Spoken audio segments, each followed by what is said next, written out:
Fala galera do Mindset, tudo bem com vocês? Professor Ribamar tá na área e hoje a gente vai entender na prática como que funcionam as questões referentes ao nosso assunto do barroco, tá? Se você não deu uma olhada ainda na videoaula que traz à tona esse assunto de literatura, vai lá dar uma olhada.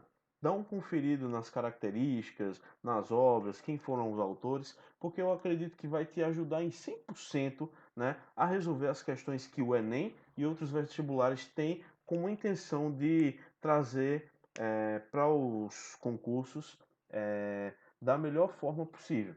Já é importante lembrar que dentro das características do barroco, como nós vimos, a gente já tem uma presença firme da poesia, e de uma poesia com é, elementos de rebuscados, né, com pessimismo, uma poesia que busca uma perfeição estética, tá?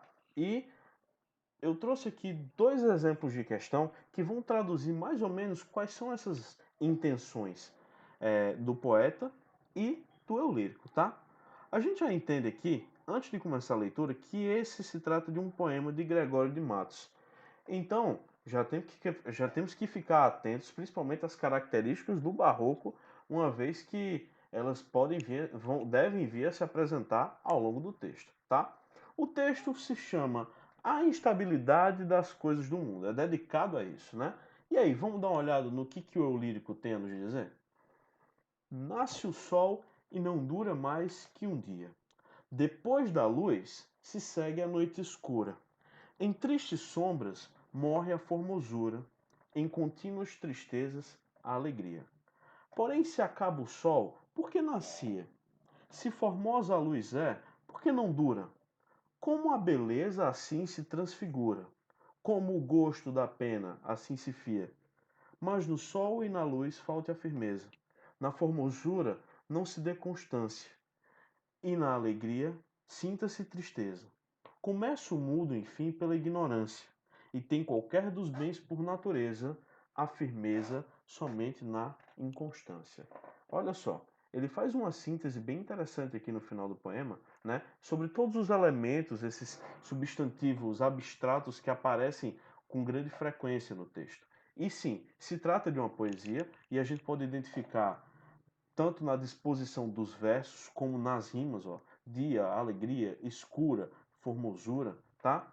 E além disso, a gente entende que desde o primeiro verso, o poeta, o eu lírico, na verdade, trata essa visão com um certo pessimismo. Olha só, nasce o sol e não dura mais que um dia, né? Eu já tenho aqui o advérbio de negação marcando presença.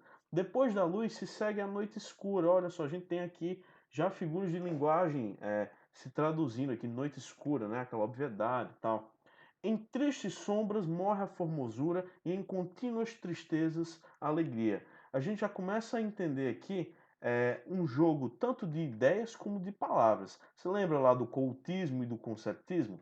Cultismo, culto, norma culta, jogo de palavras. Conceptismo, concepção, jogo de ideias. Olha só. Porém, se acaba. E ele começa com um questionamento aqui, dizendo: porém, se acaba o sol, por que nascia? Se formosa a luz é, por que não dura? A gente começa a entender que essa reflexão, essa orientação, vai cada vez mais sendo respondida ao longo dos demais versos, né?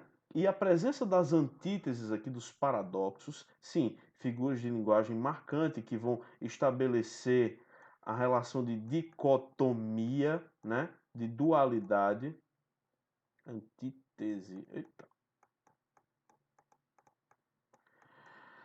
dentro dos textos. Olha só. Como o gosto da pena se insifia, mas no sol e na luz falta a firmeza, na formosura não se dê constância, e na alegria sinta-se tristeza. Começa o mundo, enfim, pela ignorância, e tem qualquer dos bens por natureza a firmeza somente na inconstância. Aqui ele finalizando, fazendo uma síntese aqui de que a firmeza realmente ela se dá justamente na inconstância das coisas. Quais seriam essas inconstâncias, professor? Aqui, ó, a questão do sol nascendo, mas não durando mais que um dia, né? Essa é a certeza que o poeta tem, fazendo a leitura aqui do poema, de que as coisas do mundo elas são realmente instáveis, tá? E aí, vamos para a questão? Sem muitas delongas. Considerando as características do barroco, a ideia central do poema de Gregório de Matos é a duração efêmera de todas as realidades do mundo? Pode ser que sim, vamos deixar aqui anotadinho. A grandeza de Deus e a pequenez do homem? Acredito que, por mais que as intenções das características do barroco tenham a ver com o divino e com a pequenez humana, querendo ou não, a figura de Deus ela não se marcou tão presente na ideia central do poema. Então eu já posso estar descartando aqui. Os contrastes da vida mas a que vida ela está se referindo? A vida do ser humano? Porque a gente tem a presença de tanto substantivo abstrato, ó, formosura, alegria, tristeza, é, sombra, né? Então, eu também já começaria a descartar, tá muito genérico isso. A falsidade das aparências, né? Que aparências seriam essas? A quem está voltando? Então, que também marcaria como falso. A duração prolongada do sofrimento. Por mais que o barroco ele tenha essas ideias de pessimismo, né, ele não se tornou tão evidente quanto a proposta da alternativa A, que é a que a gente vai estar marcando aqui como correta. E aí, foi difícil? Deu para entender um pouco mais numa revisão quais são as características do barroco? Vamos lá? Então, sem muitas delongas, vamos para a segunda questão. Essa daqui foi uma questão de Enem, certo? E é importante a gente, inclusive, entender novas modalidades de um ponto de vista do barroco quanto às intenções do autor, tá? E eu queria fazer a leitura desse poema, dando destaque aqui a certas comparações que esse texto vai traduzir para a sua época. Olha só. Quando Deus redimiu da tirania, da mão do faraó endurecido, o povo hebreu amado e esclarecido, Páscoa ficou da redenção o dia. Páscoa de flores, dia de alegria, aquele povo foi tão afligido. O dia em que por Deus foi redimido, ergo sois vós, Senhor, Deus da Bahia. Pois mandado pela alta majestade, nos remiu de tão triste cativeiro, nos livrou de tão vil calamidade. Quem pode ser senão um verdadeiro Deus que veio estipar dessa cidade o faraó do povo brasileiro? Eita, o poeminha foi traduzido. Mas deixa eu te fazer uma pergunta. É, esse poema aqui, ele está seguindo certas rimas, né? E eu acredito que ele se trata de uma certa modalidade estética da poesia, principalmente para a época, lá nos anos de 1600. Você sabe dizer qual é? Tirania, dia, aí alegria, Bahia, né? Então aqui eu tenho. Primeiro vamos contar quantos versos tem, para ver se é realmente aquilo que eu estou suspeitando. 1, 2, 3, 4, 5, 6, 7, 8, 9, 10, 11, 12, 13, 14. Eita, eu tô achando que isso daqui, galera, é um soneto, tá? E por se tratar de um soneto, a gente divide as ideias do poema, certo? Em 4 etapas. Os 2 quartetos e os 2 tercetos. Olha só. Essa é a combinação estética que o soneto vai respeitar, tá? Principalmente dentro da disposição dos versos, ó. Tirania seria um verso de natureza A, endurecido B, esclarecido B e redenção do dia A. Por que a gente coloca isso, professor? Porque aqui é só um modelo para a gente se basear em como está terminando esse verso, tá? Olha só, tirania, dia. Aqui seria o correspondente à letra A. Tem mais disso?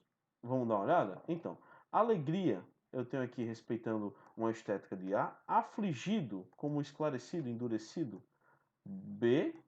Redimido, B. Deus da Bahia, A. Então, esses versos eles são A, B, B, A. A, B, B, A. Até aqui, né? Aí, majestade, cativeiro, calamidade, Deus, cidade brasileira. Mas então, respeitando aqui a leitura do poema, olha só. Por que se trata de um soneto também? Vamos tentar ver de que tipo de soneto a gente está tratando? Fazendo aqui a escansão. Se você não fez uma escansão, presta bem atenção de como eu vou estar trabalhando essa versificação. Olha só, as sílabas poéticas. Quando Deus redimiu da tirania. Então, essa aqui é a última sílaba tônica. Vamos ver se conta até 10 até aqui? 1, 2, 3, 4, 5, 6, 7, 8, 9, 10. Então, se trata de um soneto decassílabo na modalidade ABBA, tá bom? Decassílabo. Entendeu mais ou menos o que foi que eu fiz? Eu não contei todas as sílabas, eu contei até onde eu posso vir na minha sílaba tônica poética, tá? Minha última sílaba tônica da palavra aqui do verso. Então se trata de um soneto decassílabo em estrutura de ABBA. Agora vamos tentar entender qual que é o contexto, o que ele está tratando aqui. Olha só, a gente pode perceber que o começo desse soneto vai fazer uma intertextualidade com o conteúdo da Bíblia, né? Ele pega um recorte temático, histórico-temático aqui da Bíblia, que seria o quê? O êxodo, né? Da saída do povo hebreu lá com Moisés e tudo mais. Tal. Então, olha só. Quando Deus redimiu da tirania da mão do faraó endurecido, o povo hebreu, amado e esclarecido, Páscoa ficou da redenção o dia, certo? Páscoa de flores, dia de alegria. Aquele povo foi tão afligido. O dia em que por Deus foi redimido, ergo sois vós, Senhor, Deus da Bahia. Aqui ele já está fazendo uma alusão a outra característica também que está presente dentro do Barroco do Brasil, que é o quê? Gregório de Matos, ele era baiano, né? Lembrando que o recorte, o tempo, né, cronológico, a cronologia, na verdade, do Barroco, está nos anos de 1600, quando o Brasil ainda era uma colônia, né? E cidades como Salvador e Recife foram foram centros urbanos que estavam em desenvolvimento e com eles vieram todas as mazelas desse desenvolvimento, como a corrupção, né, a exploração e tudo mais. Então, olha só, pois mandado pela alta majestade, nos remiu de tão triste cativeiro, nos livrou de tão vil calamidade. Quem pode ser senão o verdadeiro Deus que veio extirpar desta cidade o faraó do povo brasileiro? E é justamente aqui onde a gente tem que se apegar para responder a questão. Olha só, com a elaboração de linguagem e uma visão de mundo que apresentam princípios barrocos, o soneto de Gregório de Matos apresenta temática expressa por uma visão cética sobre as relações sociais. Eu acredito que não é necessariamente essa a intenção da questão, tá? Principalmente pelo fato de que ele dá ele elucida aí de uma forma bem coerente, intertextual, né? Essas relações, né? Usando o povo hebreu, fazendo uma comparação com o povo brasileiro, a analogia do faraó com o mandante da coroa e tudo mais. Olha só. Então aqui estaria incorreto. Preocupação com a identidade brasileira. Talvez não seja não seja tão descartável assim a proposta da alternativa B. Mas será que tem alguma que é ainda mais coerente com aquilo que essa apresentação do tema que vem a expressar por meio do Gregório de Matos? Olha só. Então, o que esse soneto quer, afinal, da gente? Alternativa C. Crítica velada à forma de governo vigente. Aqui eu acho que tá dando uma explorada mais legal. Vamos colocar um Czinho? Então tá. D. Reflexão sobre os dogmas do cristianismo. Não sei se a intenção dele aqui foi atacar a igreja, tá? Porque, olha só, ele usa o texto usa a figura de Deus e do povo hebreu para fazer justamente essa crítica aqui, principalmente ao faraó do povo brasileiro, né? Isso aí tá bem é uma metáfora, né? Que ele está usando para fazer essa alusão aí, tá? Questionamento das práticas pagãs na Bahia. Não, ele não fez tanta menção em relação a isso, tá? Então, eu acredito que a resposta correta aqui vai ser a letra C. E aí, você gostou da explicação? Tá a fim de encontrar mais questões relacionadas a esse tópico? Fica ligado que ao longo dos próximos encontros a gente vai poder trabalhar ainda mais as características dos outros momentos literários presentes dentro dos textos, tá? Muito obrigado.